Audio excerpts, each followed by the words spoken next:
What's up, good people? Mark Holmes here, and of course with Whisperer. He's a whisperer. He whispers all the time.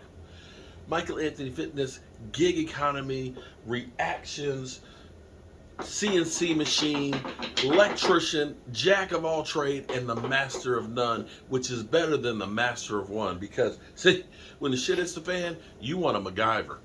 That's what you want. That's what he is right there. All right, so by now, you've heard that the Eagles... Here's the thing that's crazy about the Eagles. You know what's crazy? The Philly 500? No. What? If the Cowboys would have just paid Von Miller a little bit more than Randall Gregory, we could have Von Miller.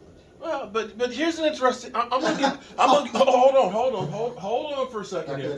Hold on for a second here. All right, here's what I'm gonna say. Look at Buffalo right now at 6-3, right? They signed Von Miller as well as some other guys and stuff. Do you look and say Buffalo is doing incredible things because they got Von Miller? They got the same record. They're in third place in their division too, just like we are, right? I think Von Miller would take the defense to the next level. Maybe, but you would have thought that with Buffalo though, right? Buffalo just lost. I mean, they've lost to the Jets. They've lost to Miami. They've lost to Minnesota, right? Whose fault is it that the Jets are improved this year? Okay, I'm just saying that the Jets are. You're missing my point here. The Jets are a good team this year.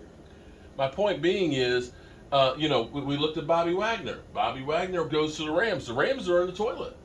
Well, I don't think you can't look at, with the exception of the Eagles are the only team that went out and did a whole lot in free agency that you look and say that they're better. What? They did the same thing when they went to the Super Bowl. Oh, don't. I'm just saying, I don't like it either, but that's the same thing they did when they went to the Super Bowl. In the meantime, be that as it may, I'm going to ignore that he said Eagles and Super Bowl. Here's an interesting take on this, because the Eagles are now the retirement home for old-ass defensive players. First, it was Robert Quinn. You'll remember, it seems like I forgot about Robert Quinn. They signed Robert Quinn, was it last week? Edge rusher, Robert Quinn, okay? Robert Quinn, who was with the Cowboys 3 years ago. We signed him for Miami for a ham sandwich. We ended up getting, I think, a 4th-round compensatory pick for him. He went to the Bears, got a $75 million contract, where he proceeded to have, I believe, 1 sack that first year. He had 18 the second, and here's the thing that's interesting about Robert Quinn is it seems like he has a really big season, and then he has a bad season. Really big season, bad season. So we forgot that they got Robert Quinn. And I have to look and see if he's done anything or even played for him just yet. Okay, but we'll see if he makes an impact. Okay, so the Eagles, they got him. Then they signed yesterday, was it yesterday? Or 2 days ago, Lavelle Joseph. Lavelle Joseph, I was when he signed Lavelle Joseph, here's what's funny. Here's what's funny to me. Okay, when I thought of Lavelle, I thought of the comedian, Lavelle Crawford, okay? Which actually, Lavelle Crawford, back before he lost weight, he looked like he'd been good on the defensive line. He goes, he'd be scary on the defensive line. He'd be an immovable force. But I kept thinking, Lavelle Joseph, no, it's Lavelle Crawford. But anyway, they signed him, who is a 35-year-old defensive lineman. Okay? Now, the thing is that Fletcher Cox played 70 plays last week. Fletcher Cox, who's another elder statesman. I think he's like 34 years old, so he's no longer the oldest one on the defensive line. Fletcher Cox played 70 plays against the Washington Commanders and was gassed. He said he was in pain, lots of pain, from playing that much and shouldn't play that much, which is why they're making these signings, because they still have Jordan Davis, who is out on injured reserve. Now, he's eligible to come back, I think, in 2 more weeks or so, but he just got out of a walking boot, so he's still probably a ways away, which is why they're signing these guys. And after the Washington Commanders, who are averaging 3.9 yards a play, ended up doing a lot of damage to them, they kind of looked at this and said, okay, here's what we need to do. We need to get some help on the defensive line. And so now, you're signing a guy who has not worked out all offseason, has not been to training camp, and so on, kind of like Jason Peters for us. Now we know with Jason Peters, who, is 40. Now, Ndamukong Suh is 35, and so is Lavelle Joseph, that you're getting guys. This is kind of like, I remember when I did the road trip in 2012 for United Way with my wife. We had to go to all the NFL markets, okay?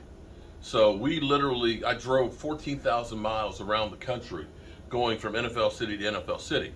And between going to the Texans and then to Arizona, from Arizona we had to go to San Francisco.